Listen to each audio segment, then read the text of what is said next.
Dave, g'day, how are you? Oh, g'day, Roscoe. I'm very well, thanks.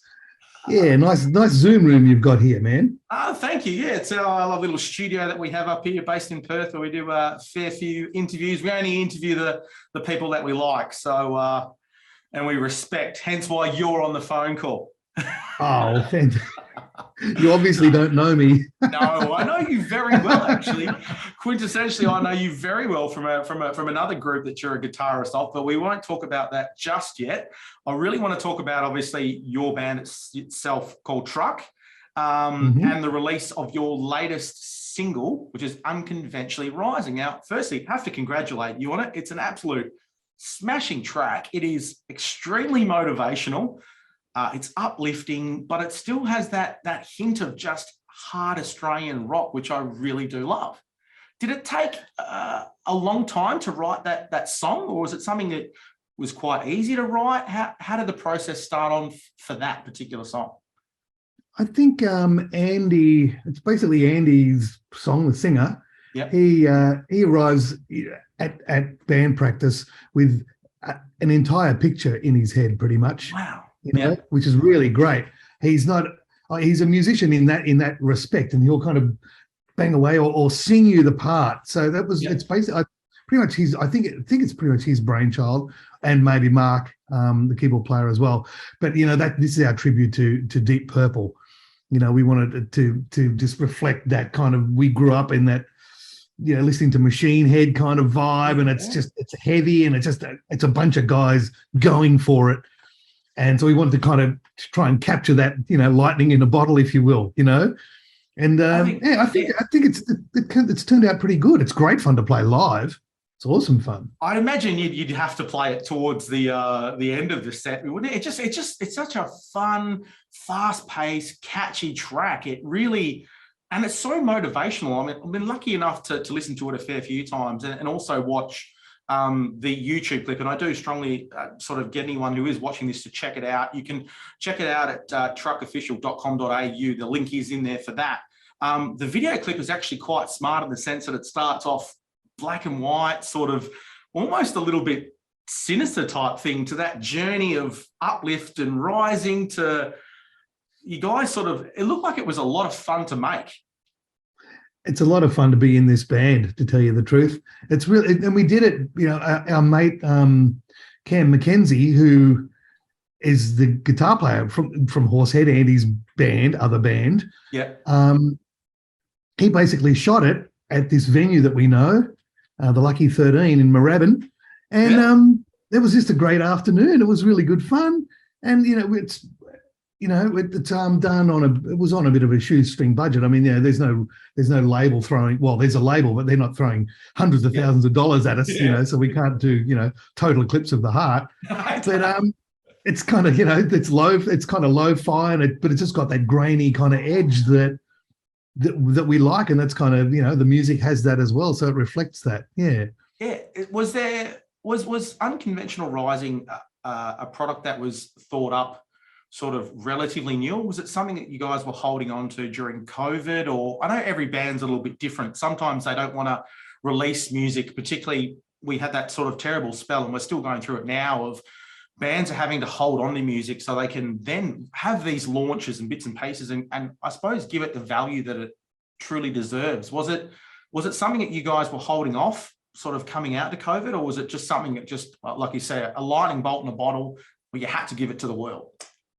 It had been a while. The recording process had been a while. It's in studios. Sometimes we did guitars in bedrooms. We did vocals at home, BVs at home, and all that sort of thing. It was a bit of it's a patchwork quilt. The recording of the album was a bit of a patchwork quilt done kind of over COVID. So it was basically just the time frame. There was no particular kind of strategy involved in it. But you're right by saying that it is towards the end of the set, because it's a bit of a showstopper. And you know what they say in showbiz, right? You don't start the set with a showstopper. That's right, 100%.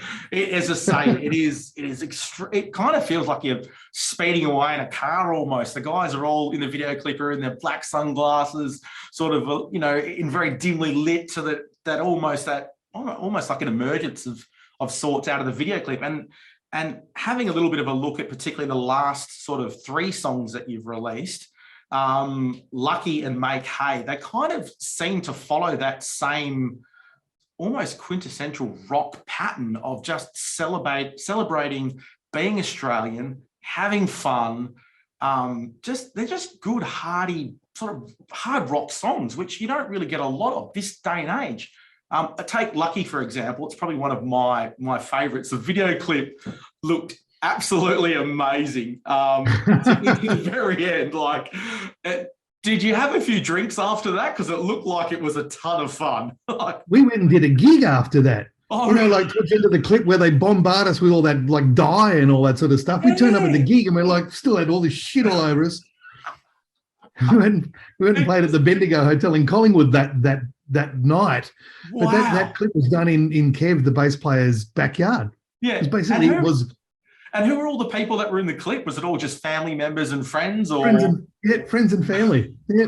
Well, we'll throw some bangers on. We'll put a bunch of beers on ice, and then we'll set up like a typical. But you know, we used to do it as kids in our first bands and stuff. You go around and play in other people's backyards at parties and just to do it, you know. Even the opening, which I really loved, the guy pushing the lawnmower and just emptying the grass into the bin. I'm like, it doesn't get any more Australian than that. It was. Yeah, you can almost smell the freshly cut lawn when you watch it. Yeah, well, that's Kev. That's our bass player, man. Yeah. It was. I know he's quite an actor. I think he might get a Logie for that. Well, I tell you what, it was for me. Those 3 songs, even Make Hay to a certain degree, it just follows that sort of pattern of just true rock and roll. Was there any other? And have you got? I suppose the next question is, what's next for Truck? You had a little bit of a setback with COVID with the original, I suppose, gig release for Unconventional Rising, and that's now been booked in for the 30th of September at probably one of the most iconic places in Australia, the Cherry Bar. Yes. What's next after that for Truck? Is it we're talking hopefully a national tour? Well, we're currently on tour with a band who I know a couple of members of called Baby Animals, doing the support for that. Yeah. Because I knew some guys in the band, and so so can you let us support you guys? Yeah. And it was one really good guitarist, wasn't it? From memory, really top bloke. Oh, he's all right. He's a bit of a wanker. I don't know. He seems to do pretty good. That's been really good. So we've done, I don't think so. I don't think we're going to make it over to WA. It's a logistic thing too, because the truck guys, everything's done. There's no budget. You know what I mean? There's no money in it. It is literally like being in your first band. My friends and loved ones think I'm crazy, but look, you get started. It's like starting again. But that's the whole point. It's like it's that hunger and getting people and talking to people like you about the music, and they get it, and you think, wow, that's the reason why you do it. It's that hard reset almost that we've had, and unfortunately due to COVID, and a lot of bands have done it extremely tough because it's been that sole loss of income that's gone. They haven't been able to get out and even just practice with their friends with isolations and restrictions and all the rest of it. So we have been starved for the last probably 2+ years, and all of a sudden the music scene it's had this hard reset where we're as Australians and as music lovers have just been now sport for choice. We've got so many more bands and artists that have been holding these pockets of gold that have just slowly releasing us to the general public. It's actually quite an exciting time. I am really looking forward to hopefully Truck coming over to WA in the very near future, and look, bringing that other band that has a really good guitarist Baby Animals, and seeing if they would like to come over too on the coattails that is Truck. Yeah, the ones that play after Truck. Yeah, cool. I know. Yeah, those guys. Yeah. It would be ideal. It would be ideal to do for sure. Because Truck wise, well, we it's third single. We've already got album number 2 written. Wow! So there's plans on recording that. Yep. If not late this year, then early next year. Yep. Because it's a good vehicle. This thing. There's always ideas bubbling to the surface. A lot of songs. So How do that you? would be good to be able to just, keep that ball rolling. Yeah. That's an How do expensive you? ball to be rolling, but It's it's not cheap, that's for sure. the albums don't come cheap these days. I mean, No, they're a lot they cheaper than don't. they used to, but Yeah. they're not for free, Yeah. 100%. How do you find time? Like being with such two big icons, obviously with the baby animals and also Truck, where do you get time to sort of switch off and relax or even plan the next 6 weeks? Yeah, it's at the moment the plan has been sort of in place for a couple of months, which has been Yeah. really good. But like you said, with the COVID and everything, I've had to go and get a normal job, like a normal person as well. So there's that. I'm working 9 to 5 on weekdays, Yeah. and then occasionally I'll get Friday off so I can go and fly and do gigs. But Yeah. my place of employment is very sympathetic to that, which is really good. Oh, so they Hello, should be everybody just at the fine. Electric Factory, Thomastown. A cheeky plug for them.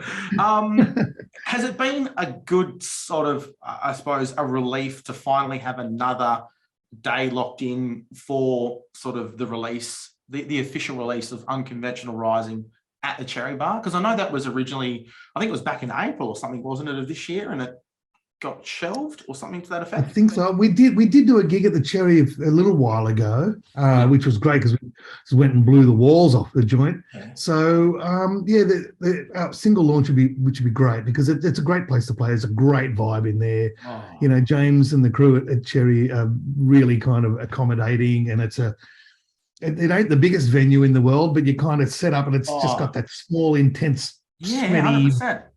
pub thing that you know and love. You grew up on. Yeah. Exactly. I've always wanted to ask this question. How did you come up with the name Truck for the band? Where did that originate? It was already from? Truck before I got there, actually. Oh, really? Yeah. I think they were just messing around with what do we call it or something, and they had there was a project. Yeah. And they decided to put it in a folder, and I think Andy called it Truck, something like that. And so just the aesthetic kind of works as well, because it's 100%. It's a pretty blokey sort of band. Yeah. Well, look, I'm very excited to see, particularly to obviously, hopefully to get over to see you guys live on the 30th of September. At the man, that'd be awesome if you could. That'd be unreal. Yeah. I've been I go over there a little bit for work. So I'm sort of trying to tee up my work with my job to get over there and hopefully catch a review or two. But I am extremely keen to see you guys. Another massive gig that you have up for obviously your side project, the Baby Animals, is a fistful of rock. I love referring it as the third person. Is a fistful my side of rock. hustle. Yeah. Look, I get it. Full-time gig and, 100%. Yeah, I know. I'm like the Scott Morrison of music. Yeah, but you didn't appoint yourself, so that's okay. You've got a massive gig lined up on the 2nd of September, a fistful of rock. This lineup is, I would say, probably one of the most biggest Australian rock lineups. You've got the Angels, the Rose Tattoo, the Paw, obviously the Baby Animals. What's the next port of call for that? Is it something that's also going to run around the country as well, or is it sort of playing it as it goes? I think it's playing it as it goes at this point. I know we've done one in Brisbane, which was great fun.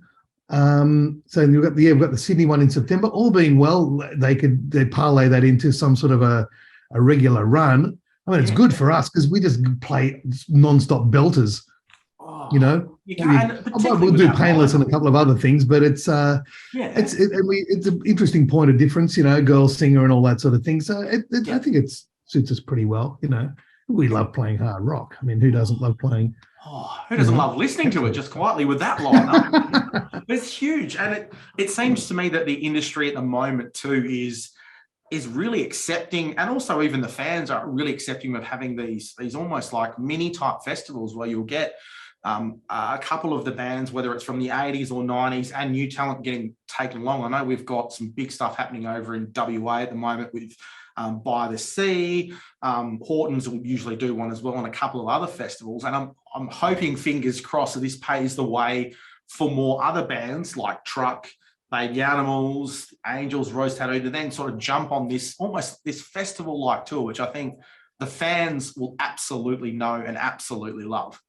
So I think we're doing By the Sea over there, are we not? BAs? Yes, you are. I've Yeah, already got my tickets. unreal. Yeah. I'm just thinking if you can kind of bring Truck along with you, maybe they could be a support. I don't know.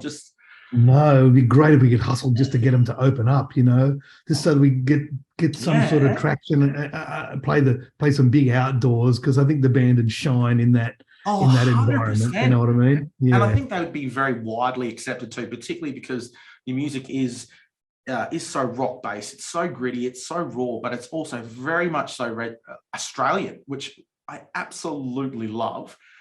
It does have that thing about it, doesn't it? I know. It does. It's like, I can hear moving pictures in it on certain in certain bits and stuff like that. It's somehow got this classic Aussie thing about it, It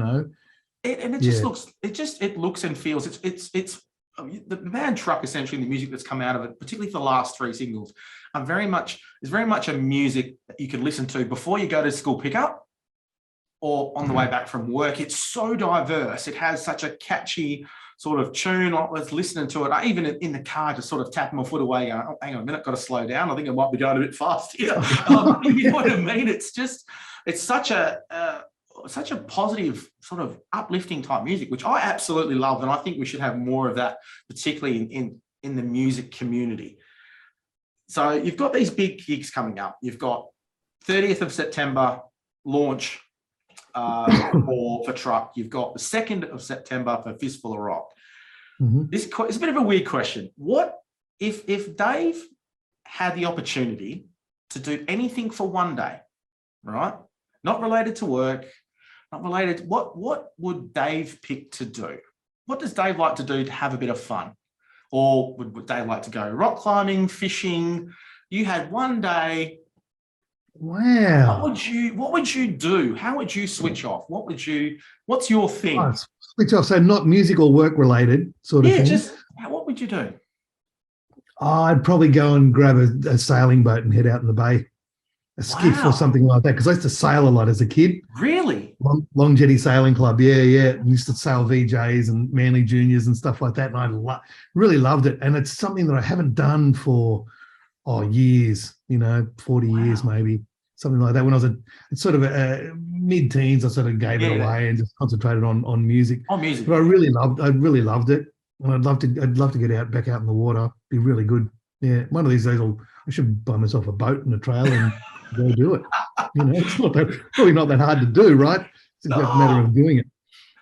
Now that it's a bit of time. Yeah, exactly. That's always an interesting question, because it always gets an interesting answer. Hey, I never really thought of that. If I'm not doing music, what else am I doing? It was a curveball for me, that's for sure. But I think, bottom line,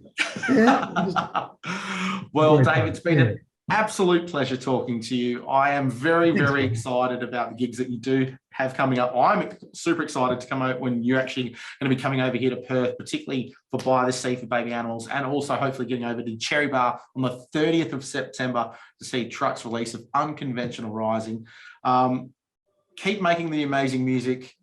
Keep being an extremely cool guitarist. I've loved your work for a very, very long time. Oh, thanks, man. It's been an absolute pleasure talking to you and having the opportunity to interview you for the Rockpit. Thank you very much, Dave. I really do appreciate it. Absolute pleasure to be here, Roscoe. Thanks very much for having us, man. I really appreciate it. Cheers. Thank you. Good on you, man. Have a good one. You too. Bye.